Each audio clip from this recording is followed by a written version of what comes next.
આપણા શ્રીકાંતભાઈને જે કાર્યક્રમ રાખ્યો શ્રદ્ધાંજલિ, હવે આપણે અહીંયા બેસીને જે પણ સમય આપ્યો એ દિવ્ય આત્માઓની તૃપ્તિ માટે, એમના મોક્ષ માટે, કે એમની આત્માને શાંતિ મળે એના માટે આપણે સરસ પ્રાર્થનાઓ કરી, ભજન કર્યા.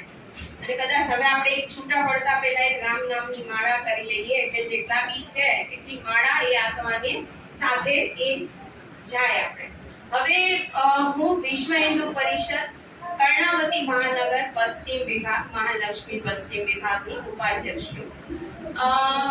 જવાબદારીમાં કહીએ ને તો એવું કહી શકાય કે જ્યારે પણ આપણે સનાતન સંસ્કૃતિની વાત આવે કે એના કામની વાત આવે તો નદીની આ બાજુના જેટલા બી વિસ્તાર છે ત્યાં દરેક જગ્યાએ દોડો.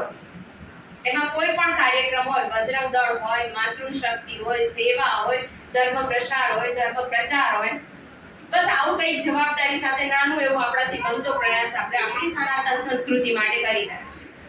તો હવે આજે વિશ્વ હિન્દુ પરિષદ આ જે ઘટના બની, બહુ દુઃખદ ઘટના, એમાં એમણે શું રોલ ભજવ્યો, કદાચ તમારા સુધી વાત ન પહોંચી હોય તો એ તમારા સુધી પહોંચાડવા માટે જ અત્યારે હું અહીંયા આવી છું.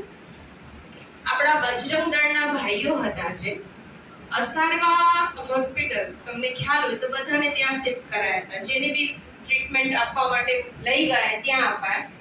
તમને કદાચ વિશ્વાસ નહીં આવે કે ત્યાંનો જે સ્ટાફ હોય ને, ડોક્ટર્સ હોય, નર્સ હોય, એ લોકો તો ટ્રેન છે, વેલ ટ્રેન કોઈ પણ પેશન્ટને ટ્રીટમેન્ટ આપવા માટે. પણ બજરંગ દળના ભાઈઓ ત્યાં એ લોકોની સાથે જેને કાંઈ જ આવડતું નથી, ડોક્ટરની લાઈનમાં શું કરવાનું, કેમ કરવાનું, પણ બસ એક જ સેવા પરમો ધર્મ.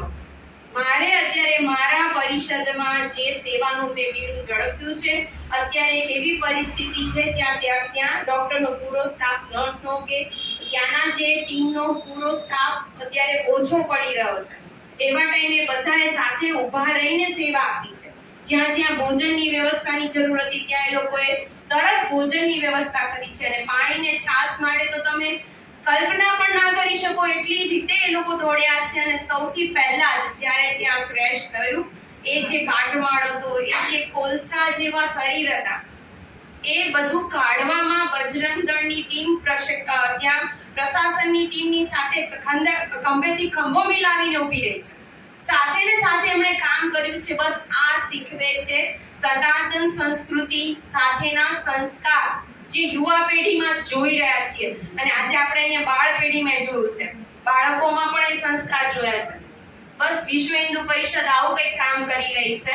એટલે જો બને તો આપણે આપણા પરિવારને, નવી પેઢીને અને યુવાનોને આની સાથે જોડીએ અને આપણી સંસ્કૃતિને વધુ ને વધુ મજબૂત બને એના માટેની બસ આપણી આ એક પ્રયાસમાં સાથે આપણો પણ એક ભાગ ભજવીએ.